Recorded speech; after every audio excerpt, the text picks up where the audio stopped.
மெய்ப்பனின் குரல் வழங்கும் திருமறை தீபங்கள்.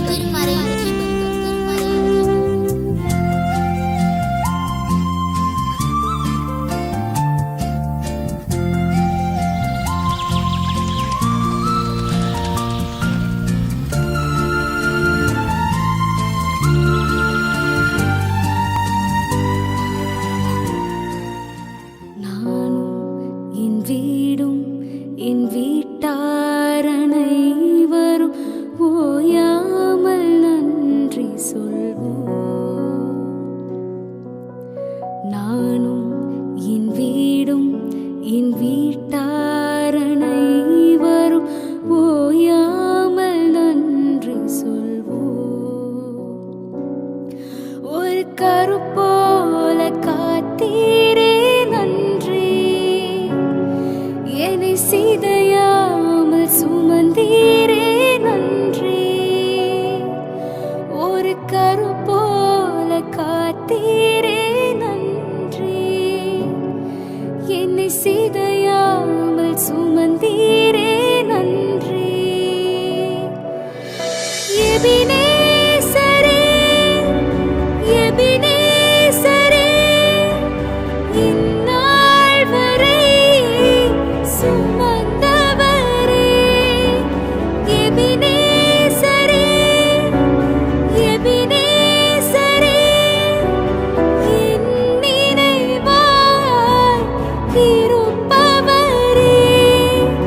நன்றி, நன்றி, நன்றி.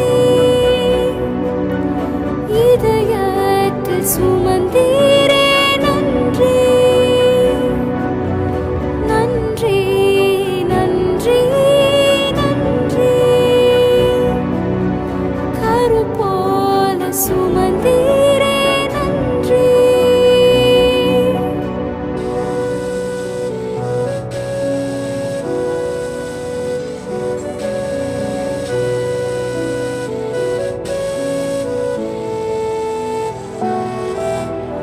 ஒன்றுமே இல்லாமல் துவங்கின என் வாழ்வு நன்மையால் நிறைந்துள்ளதே.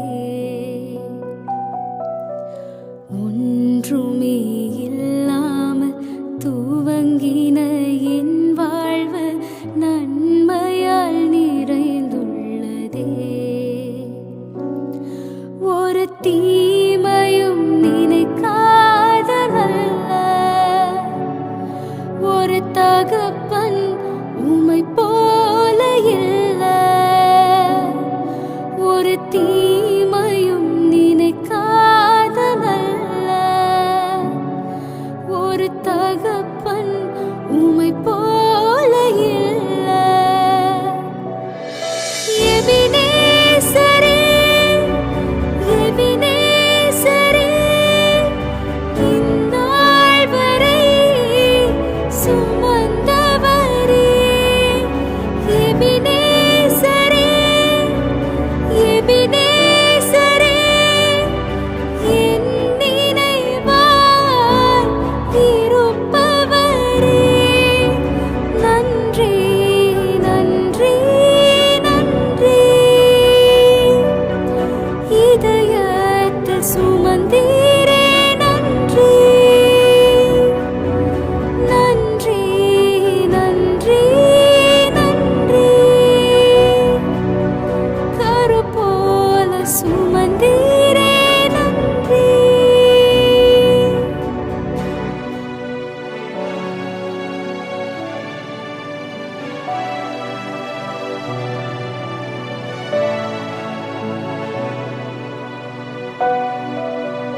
அன்றன்றை காண என் தேவைகள் யாவையும் உம் கரம் நல்கியதே. அன்றன்றை காண என் தேவைகள் யாவையும் உம் கரம் நல்கியதே. நீர் நடத்திடும் விதங்களை சொல்ல ஒரு பூரண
நம்முடைய ஆண்டவராகிய இயேசு கிறிஸ்துவின் அருளும் தாயும் தந்தையுமாய் இருந்து வழிநடத்துகிற கடவுளுடைய பேராற்றல் நம் அனைவரையும் ஆசீர்வதித்து காப்பதாக.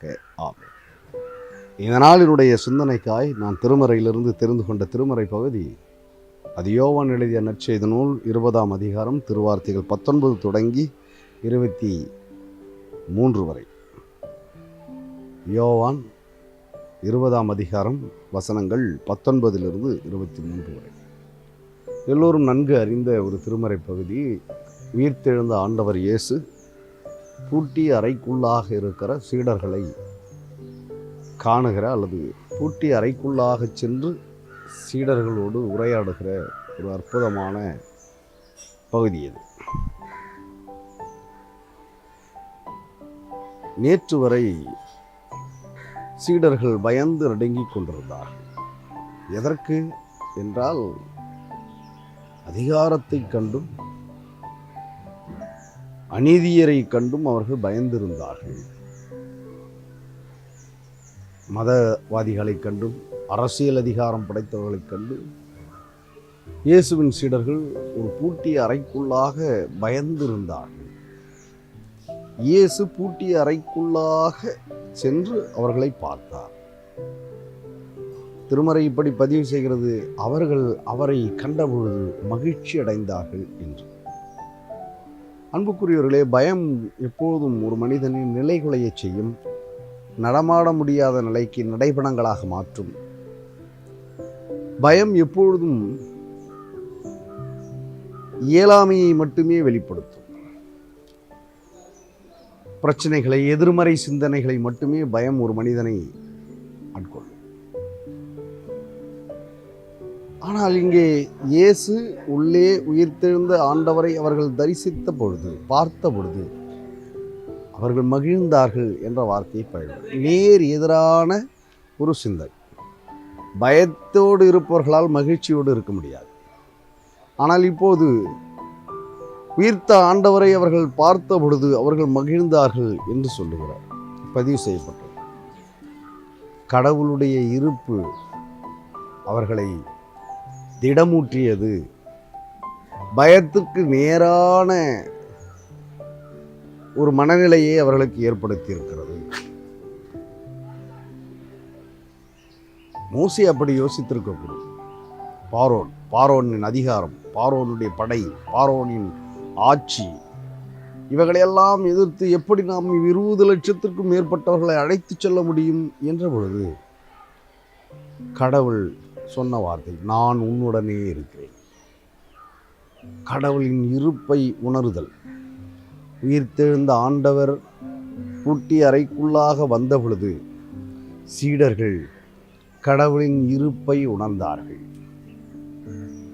நேற்று வரை ஒரு சராசரியான ஒரு வேலைக்கார பெண்மணி, நீரும் அந்த நசரேயனாகி இயேசுவோடு இருந்தவர்தானே என்ற பொழுது இல்லை இல்லை இல்லவே இல்லை என்று மறுதலித்து பயந்திருந்த பேதுரு இப்போது உயிர்த்த ஆண்டவரின் மூலமாக ஒரு புதிய அனுபவத்திற்குள்ளாக வருகிறார். அது அந்த பயத்திற்கு நேர் எதிரான மனநிலை, மகிழ்வை அங்கே காணுகிறார். எனவே உயிர்த்தெழுந்த ஆண்டவர் உணருதல் என்பது கடவுளின் இருப்பை உணர்வது. கடவுள் நம்மோடு இருக்கிறார். அவர் எப்படி இருக்கிறார்? வார்த்தையாக இருக்கிறார். யோவான் தான் அதை பதிவு செய்யும். ஆதியிலே வார்த்தை இருந்தது, அந்த வார்த்தை கடவுளிடம் இருந்தது, அந்த வார்த்தை கடவுளாகவே இருந்தது. அப்படிப்பட்ட வார்த்தை இப்பொழுது மாம்சமாய் வந்திருக்கிறது என்று இயேசுநாதரை குறித்து யோவான் நற்செய்தி நூல் பதிவு செய்வார். எனவே கடவுளுடைய இருப்பு என்பது வார்த்தையாகவும் வாழ்வியலாகவும் தங்களுக்குள்ளாக மாற்றிக்கொண்ட ஒரு புதிய அனுபவத்தை அவர்கள் பெற்றார்கள். இரண்டாவதாக, ஆண்டவர் அவர்களின் மீது ஊதி பரிசுத்த ஆவியை பெற்றுக்கொள்ளுங்கள் என்றார். இந்த ஊதுதல் என்ற நிகழ்ச்சி உலக படைப்பின் பொழுது மனிதனை கடவுள் உண்டாக்கி அவன் நாசியின் துவாரத்திலே வாழ்வுதரும் உயிர்காற்றை ஊதினார் என்று இருக்கும். எனவே இந்த பரிசுத்த ஆவியை பெற்றுக்கொள்ளுதல், தூய ஆவியை பெற்றுக்கொள்ளுதல் என்கின்ற அந்த வார்த்தையுடைய பொருள் எதை காட்டுகிறது என்றால், வாழ்வு தரும் நன்மைகளை பெற்றுக்கொள்ளுதல். அப்படி வாழ்வதரும் தூயாவியரை பெற்றுக்கொள்ளுகிற அவர்களுடைய மனநிலை எப்படிப்பட்டதாக மாறுகிறது என்றால், நேற்று வரை பூட்டி அறைக்குள்ளாக பயந்திருந்த சீடர்கள் இப்பொழுது மேலறையிலே பேசுகிற ஒரு அனுபவத்தை பார்க்க முடியும். ஓ யூதர்களே, ஓ யூதர்களின் தலைவர்களே, அரசியல் அதிகாரம் படைத்தவர்களே, நீங்கள் அரசியல் படுகொலை செய்த ஆண்டவர் இயேசு கிறிஸ்து உயிர்த்தெழுந்தார் என்பதற்கு நாங்களே சாட்சிகள் என்று சொல்லுகிற மாபெரும் துணிவை பெறுகிறார். எனவே தூய ஆவியரை பெற்றுக்கொள்ளுதல், தூய ஆவியரை அனுபவித்தல், தூய ஆவியனுடைய இருப்பை உணருதல் என்பது அநியாயங்களுக்கு எதிராக நம்மை பேச தூண்டுவதாக மாறும், நன்மைகளை எடுத்து இயம்புவதாக மாறுகிறது. தூய ஆவியரை பெற்றுக்கொள்ளுதல் என்பது ஒரு பரவச நிலை, ஒரு தனிநபருடைய பரவச நிலையை அடுகிற அனுபவத்தோடு நின்று விடுவதல்ல.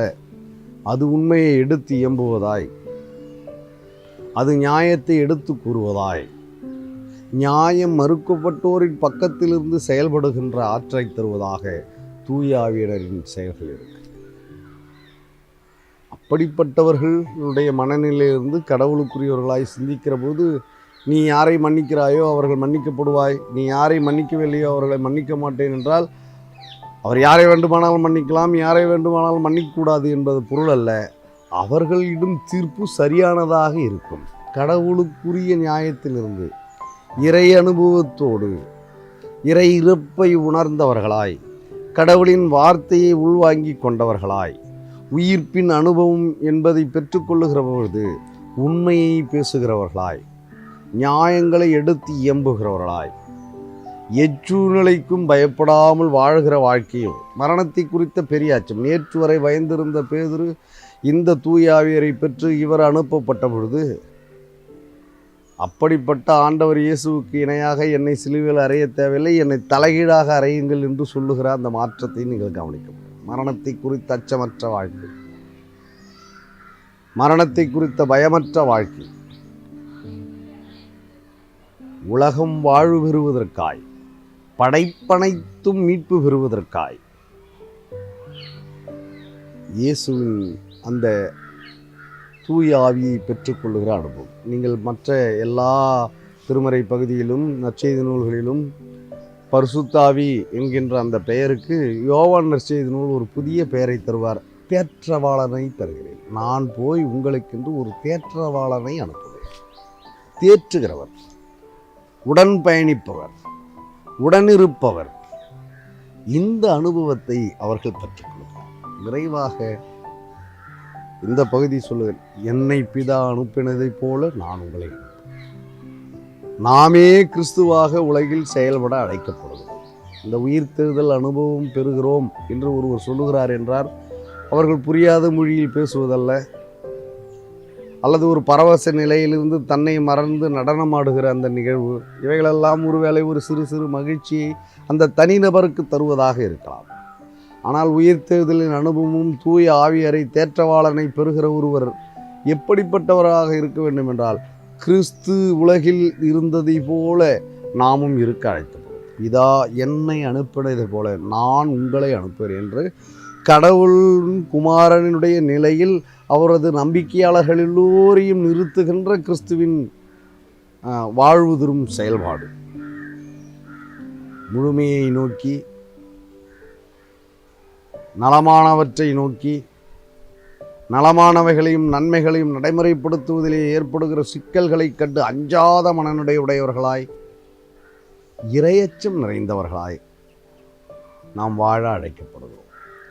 கடவுளின் உயிர்ப்பை, ஆண்டவரின் உயிர்த்தெழுதலை நம்புகிறோம் என்று சொல்லுகிற நாம் வெறும் வார்த்தைகளால், ஒரு நம்பிக்கை சார்ந்த சடங்குகளின் மூலமாக நாம் ஆண்டவர் இயேசுவை உயிர்த்தெழுவராக காட்ட அல்லது சொல்ல முயற்சிக்கிறோம். ஆனால் நாம் வாழ்வின் மூலமாக கடவுள் உயிரோடு இருக்கிறார், ஆண்டவர் உயிரோடு இருக்கிறார், கிறிஸ்து உயிரோடு இருக்கிறார் என்பதை நிரூபிக்க கடவுள் நம்மிடம் எதிர்பார்க்கிறார். ஏனென்றால் நீங்களும் நானும் கடவுளின் பிள்ளைகளாக, கிறிஸ்து இயேசுவின் மூலமாக நீங்களும் நானுமே கடவுளின் பிள்ளைகளாக தகுதி பெறுவர்களாக மாறியிருக்கிறோம். என் அன்புக்குரியவர்களே, உயிர்த்தெழுந்த ஆண்டவர் நம்மை பார்த்து சொல்லுகிற ஒவ்வொரு வார்த்தை, ஒவ்வொருவருக்கும் சொல்லுகிற வார்த்தை, சமாதானம் உங்களோடு இருப்பதாக. மோசேயோடு இருந்ததைப் போல் உன்னோடும் இருப்பேன். உடனிருக்கிற கடவுளை உணர்ந்தவர்களாய் தூய ஆவியரை தேற்றவாளனவரை பெற்றுக்கொண்டு நாமும் கிறிஸ்துவாய் உலகில் வாழ்ந்து காட்ட அழைக்கப்படுகிறோம். அப்படிப்பட்ட வாழ்க்கை வாழ்வதற்கு கடவுளிடம் தேவையான ஞானத்தை, பலனை, வழிகாட்டுதலை நாம் இறைவேண்டல் மூலமாக பெற்றுக்கொள்வோம். புதிய உலகம், புதிய பூமியை படைக்கின்ற மாபெரும் பொறுப்பு கிறிஸ்துவின்பால் நம்பிக்கை கொண்டிருக்கிற நம் ஒவ்வொருவருக்கும், கிறிஸ்துவின் உயிர்ப்பிலே நம்பிக்கை கொண்டிருக்கிற நம் ஒவ்வொருவருக்கும் அது கடமையாகும் என்ற உணர்வோடு நாம் நம்மை ஆண்டவரிடம் ஒப்படைப்போம். கண்களை மூடி ஆண்டவரை நோக்கி வேண்டிக்கிறோம். அருள் நிறைந்த எங்கள் ஆண்டவரே, இந்த நாளுக்காக நன்றி செலுத்துகிறோம். உம்முடைய உயிர்ப்பு என்பது நடந்து முடிந்த நிகழ்வல்ல.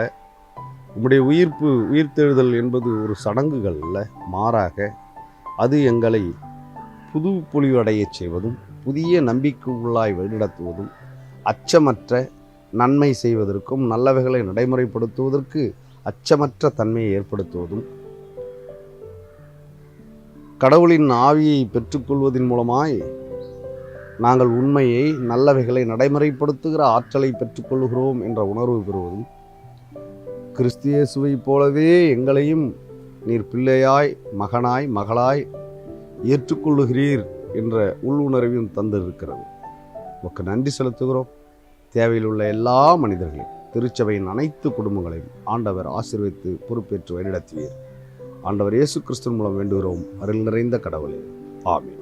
நம்முடைய ஆண்டவராகிய இயேசு கிறிஸ்துவின் அருளும், தாயும் தந்தையுமாயிருந்து வழிநடத்துகிற கடவுளுடைய பேராற்றல், சமாதானம், சந்தோஷம், புதுவாழ்வு, புதுவளம், புதிய மகிழ்ச்சி, புதிய ஆரம்பங்களை தருகிற தூய ஆவியரின் இணையராத கூற்று நம் ஒவ்வொருவரோடும், நம்முடைய குடும்பங்களோடும், நம் திருச்சபையில் உள்ள எல்லா குடும்பங்களோடும், தேவையில் உள்ள எல்லா மனிதர்களோடும் இன்றும் என்றும் நின்று நிலவி ஆசீர்வதித்து காத்து வழிநடத்துவதாக. ஆமென்.